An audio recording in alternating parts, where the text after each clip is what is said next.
Eles, quando se converteram, isso aqui, tem um irmão, ele dá um exemplo da pedra que você joga na água. Você atira uma pedra na água, ela cai num lugar, ela forma um círculo. Depois vai espalhando outro círculo, outro círculo, outro círculo, outro círculo. De um ponto, de repente, ela influencia todo o lago. O lago inteiro fica com aqueles círculos que começaram com um ponto. Assim é uma pessoa que se converte. Ela não deixa de influenciar o seu redor. Ela vai começar influenciando a sua família. Muito importante entender isso, porque lá, quando os discípulos conheceram o Senhor Jesus, no começo do Evangelho de João, acho que é Pedro, que ele vai primeiro ao seu irmão. Ele vai primeiro ao seu irmão e fala assim: achamos o Cristo. Achamos o Cristo. É muito importante você entender isso. O seu campo missionário começa em casa. O seu campo missionário começa em casa. É em casa que você tem que buscar os pecadores perdidos para levá-los à salvação. É em casa. Antes você querer ir para a China, para a África, fique em casa. Aliás, hoje a ordem é essa: fique em casa, né? E evangelize em casa. Porque você tem um campo muito grande em casa para evangelizar.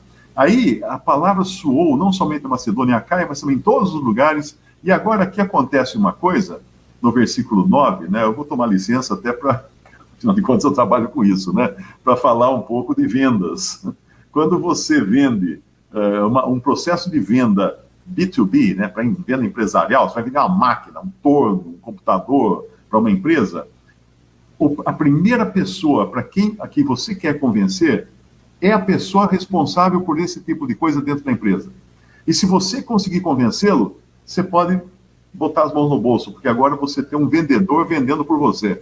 Você tem alguém dentro da empresa convencendo a diretoria, convencendo os empregados, convencendo todo mundo que aquilo ali é a solução e bababi, bababá. Veja que interessante aqui quando ele fala no versículo 9, né? A vossa fé para com Deus, versículo 8, se espalhou de tal maneira que já dela não temos necessidade de falar coisa alguma, ou seja, põe a mão no bolso. Porque eles mesmos anunciam de nós qual a entrada que tivemos para convosco e como dos ídolos vos convertesses a Deus. Ou seja, ficou patente para todo mundo. Não ficaram conversões escondidas, né? Conversões mal resolvidas, né?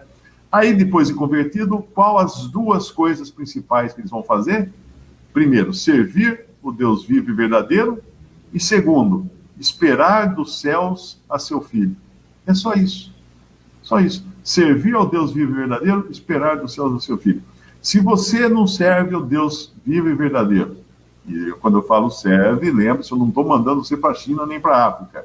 Eu estou falando para você começar em casa. Outro dia uma pessoa me escreveu, falou assim: como é que eu posso servir a Deus? Eu falei: comece lavando a louça da pia. Você já está servindo a Deus, porque outras pessoas dependem da louça limpa, né? Então você já está ajudando ali no seu redor.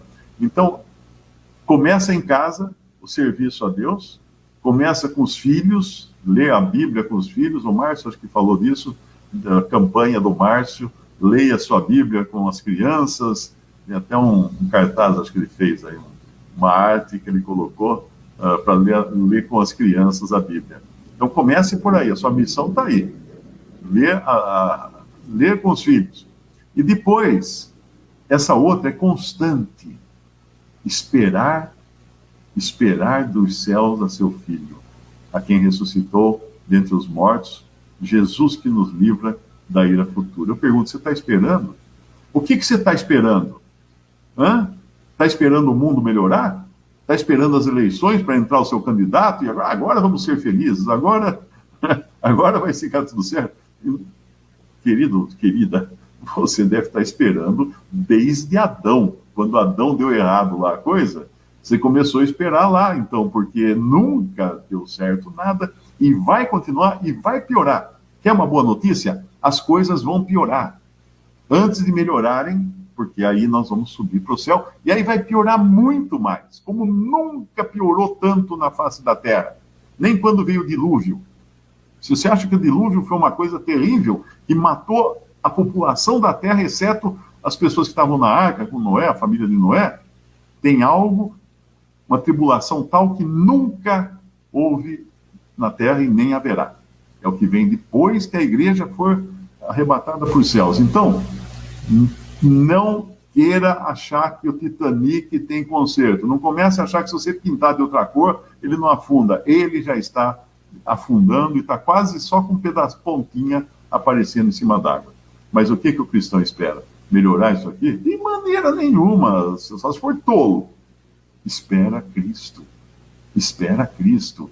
Espera dos céus o Filho de Deus, porque do jeito que ele subiu, ele vai descer para vir nos buscar e nos encontrar nas nuvens. Depois ele desce para pôr os pés sobre o Monte das Oliveiras. Mas agora, hoje, talvez, agora à noite, ou agora, enquanto eu estou falando, ele vai chegar nas nuvens e nós, subiremos para encontrar o Senhor nos ares. Consolar uns aos outros com essa palavra, diz ali Paulo em 1 Tessalonicenses.